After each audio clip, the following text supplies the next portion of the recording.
बच्चों आज हम धातु रूप कैसे लिखें इस पर बात करेंगे कि धातु रूप अर्थात संस्कृत में जो क्रियाएं होती हैं उसके रूप कैसे लिखते हैं और कैसे याद किए जाते हैं, उनका तरीका क्या है याद करने का। इस विषय पर विस्तार से बात करेंगे कि धातु रूप कैसे लिखे जाते हैं और इन्हें याद कैसे किया जाता है और एक धातु से दूसरी धातु को भी कैसे लिखा जाता है। जैसे पठ धातु है, पठ धातु अगर हमने एक बार याद कर लिया तो आप इसी के आधार पर गम धातु भी याद कर सकते हैं, पा धातु याद कर सकते हैं, वद धातु याद कर सकते हैं, हस धातु याद कर सकते हैं। तो कोई भी धातु आप एक धातु से दूसरी धातु भी अच्छे से लिख सकते हैं, याद कर सकते हैं। इसका एक जो तरीका है वो आज मैं अच्छे से बताऊंगी, आप ध्यान से सुने कि इसका तरीका क्या है, इसको कैसे याद करें।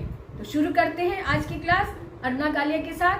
पूरा वीडियो देखें, बिना स्किप किए देखें और अंत में मुझे बताएं कि आपको ये तरीका कितना पसंद आया। हम सबसे पहले पठ धातु के रूप देखें कि इसको कैसे याद करें, इसका तरीका क्या है याद करने का। इसका इस तरह से खाका बनाया जाता है। इधर पुरुष यानी कि प्रथम पुरुष, मध्यम पुरुष, उत्तम पुरुष ये लिखे जाते हैं और इधर एक वचन, द्विवचन, बहुवचन ये तीनों वचन लिखे जाते हैं। अब वचन के आधार पर हम इसे रूप को देखेंगे। प्रथम पुरुष में कौन से प्रत्यय लगते हैं, इसमें धातु को प्रत्यय के साथ जोड़कर रूप बनाए जाते हैं।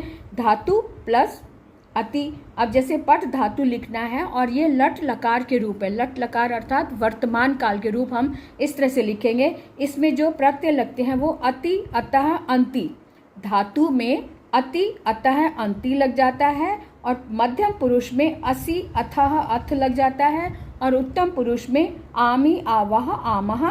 ये जो प्रत्यय हैं इनको आपने याद करना है और इन्हीं प्रत्ययों को किसी भी धातु में आप लगा देंगे तो उसी धातु का रूप बन जाएगा। जैसे यह अति जो है हमने पठ में लगा दिया तो पठ में अति लगाया तो पठती बन गया, है ना। पठ में अतः लगाया तो पठतः बन गया, पठ में अंति लगाया तो पठंती बन गया। इस तरह से रूप। अगर हम कहें कि पठ की जगह पर अगर हम वद लगाएं तो वदती, वदतः, वदंती इस तरह से बन जाएगा। अगर हम कहें कि हस धातु है तो हसती, हसतः, हसंती आ जाएगा। अगर हम कहें गम धातु लगाना है तो गम के रूप क्योंकि गच्छ के चलते हैं तो गच्छति, तो पठ के स्थान पर गच्छ आ जाएगा, गच्छ। और अति तो गच्छति, गच्छता, गच्छन्ति। इस तरह से इसके रूप लिखे जाते हैं। और मध्यम पुरुष में आ जाए तो मध्यम पुरुष का जो प्रत्यय होता है वो होता है असि, अथः और अथ।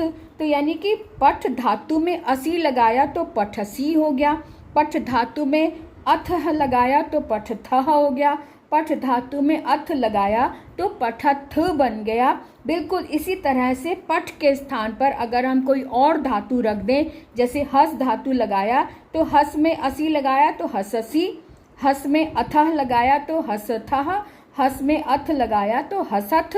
इस तरह से मध्यम पुरुष की लाइन को भी हमने ऐसे ही याद करना है इन्हीं प्रत्ययों के आधार पर। कैसे? प्रथम पुरुष में हमने देखा अति, अतः, अंति। मध्यम पुरुष में असि, अथः, अथ। अब हम आएंगे उत्तम पुरुष। उत्तम पुरुष में जो प्रत्यय लगते हैं वो लगते हैं आमी, आवह, आमह। अर्थात धातु में, पठ धातु में आमी लगा दिया तो पठामी हो गया, पठ धातु में आवह लगा दिया तो पठावह हो गया, पठ धातु में आमह लगा दिया तो पठामह हो गया। अर्थात उत्तम पुरुष के एक वचन में पठामी, द्विवचन में पठावह और बहुवचन में पठामह। इस तरह से रूप हमने लगा दिए। एक वचन प्रथम पुरुष, एक वचन में क्या प्रत्यय लगते हैं इसको जुबानी याद करना है आपने। अति, अतः, अंति। मध्यम पुरुष में असि, अथः, अथ और उत्तम पुरुष में आमी, आवह, आमा। इस तरह से हमने याद करना है और जब ये वाले प्रत्यय याद हो जाए तो इसमें जिस धातु को आप ऐड कर देंगे उस धातु के रूप बन जाएंगे। बहुत ही आसानी से इसे समझा जा सकता है या याद किया जा सकता है। अब हम इसको लिखकर बताते हैं कि दूसरी धातु में इसे कैसे कन्वर्ट करें। प्रथम पुरुष को ही पहले हम लेंगे। प्रथम पुरुष के एक वचन, द्विवचन और बहुवचन के रूप किस तरह से हम दूसरे धातु में कन्वर्ट कर सकते हैं। यहाँ पे पत धातु लिखा हुआ है। पत धातु को हम उसी में जैसे अति, अतः अंति, हमने प्रत्यय याद किया था ना, कौन से किए थे, अति अतः अंति, ती तः अंति। तो यही पत में अगर हमने अति लगाया तो पतति बन गया, अतः लगाया तो पततः बन गया, अंति लगाया तो पतंती बन गया। ऐसी भ्रम धातु में अति लगाया तो भ्रमति, भ्रमतः भ्रमंती, फूलों पुष्प का खिलना। तो वि प्लस कस यानी कि विकस, तो विकसति, विकसतः, विकसंती। पा धातु, पा का मतलब पीना होता है, तो पिबति, पिबतः, पिबंती हो गया। ऐसे दृश्य धातु जिसके रूप पश्य में चलते हैं, जिसका मतलब देखना होता है, इसके रूप कैसे चलेंगे, पश्य में, पश्य अति लगा दे, पश्यति, पश्यतः, पश्यन्ति। यानी कि हमने क्या याद किया, अति अतः अंति, अति अतः अंति, ये प्रथम पुरुष का प्रत्यय कहेंगे। तो किसी भी धातु में इन प्रत्ययों को लगा देंगे तो वो प्रथम पुरुष की लाइन बन जाएगी, एक वचन, द्विवचन, बहुवचन। ऐसी गम धातु में गच्छति, गच्छतः, गच्छन्ति।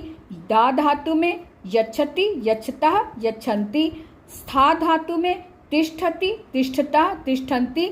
हमें ये याद रखना होता है कि कौन सी धातु के रूप कैसे चलते हैं। जैसे पा धातु है, पा धातु के रूप चलते हैं पिब में, दृश्य धातु के रूप चलते हैं श में। ऐसी दा धातु के रूप चलते हैं यक्ष से, और स्था धातु के रूप चलते हैं तिष्ठ में। तो जब हम रूप बनाएंगे तो स्था की जगह तिष्ठ लगाकर तिष्ठति, तिष्ठता, तिष्ठन्ति। दा धातु में यच्छ लगाकर यच्छति, यच्छता, यच्छन्ति। ऐसी गम धातु में गच्छ लगाकर गच्छति, गच्छता, गच्छन्ति। और दृश्य धातु में पश्य लगाकर पश्यति, पश्यतः, पश्यन्ति। और पा धातु में पिब लगाकर पिबति, पिबतः, पिबन्ति। इस तरह से इनके रूप बनाए जाते हैं। इसमें याद क्या करना होता है, इसमें जो प्रत्यय लगते हैं उनको याद करना है। अति, अतः, अंति, ये तो हो गया प्रथम पुरुष के। और प्रथम पुरुष के हमने देखा अति, अतः, अंति, है ना। और हमने मध्यम पुरुष में क्या देखा, असि, अथः, अथ। ये हमने जुबानी याद करने हैं। एक बार आपने जुबानी याद कर लिए तो किसी भी धातु रूप में इनको कन्वर्ट कर सकते हैं। जैसे अति, अतः, अंति, असि, अथः, अथ, आमि, आवाह, आमः। इन प्रत्ययों को हमने याद कर लिया एक बार तो इसे किसी भी धातु में जोड़ देंगे। जैसे यहाँ पठ लिखा है, इसकी जगह पर हम गम लिख सकते हैं, इसकी जगह पर हम पा लिख सकते हैं, इसकी जगह पर हम हस लिख सकते हैं, इसकी जगह पर हम भ्रम लिख सकते हैं। जो भी धातु आपको चाहिए वो यहाँ पर लगाकर इसमें ये अति लगा दिया तो पठति यानी कि लट लकार का रूप बन गया। लट लकार एक वचन का, हसति लट लकार एक वचन, गच्छति लट लकार एक वचन। इस तरह के रूप हम याद कर लेते हैं। हमने याद करने हैं इसमें लगे हुए प्रत्यय, अति, अतः, अंति, इनको याद करना है। असि, अथः, अथ, आमि, आवाह, आमा, इनको याद करना है। तो हम बड़ी ही आसानी से किसी भी धातु रूप को याद कर सकते हैं इन प्रत्ययों को उसके साथ लगाकर। तो आपको समझ में आ गई होगी बात। इसी तरह से लट, जैसे हमने लट लकार के ये प्रत्यय याद किए, इसी तरह से लंग लकार के भी प्रत्यय होते हैं और जो लृट लकार है उसके भी प्रत्यय होते हैं। लृट लकार में भी ये ती ता अंति तो होता है, लेकिन उससे पहले ती से पहले इष्य लग जाता है। इष्यति, इष्यता, इष्यन्ति, हमने आपने देखा था ना। जैसे गम धातु में लृट लकार बनाना है तो गमिष्यति, पठ में लगाना है तो पठिष्यति, इष्यति उसके साथ प्रत्यय लग जाता है। पठ धातु प्लस इष्यति तो वो लृट लकार के रूप बन गए। तो वो भी हम अलग से आपको लिखकर बताएंगे कि लंग लकार के रूप कैसे याद करें, लृट लकार के रूप कैसे लिखें और लोट लकार के और विधि लिंग के सभी रूप हम ठीक से इसी तरह से प्रत्यय लगाकर हम याद करेंगे। पहले आप लट लकार के रूप अच्छे से याद कर लो, इनके जो प्रत्यय हैं इनको जुबानी याद कर लो।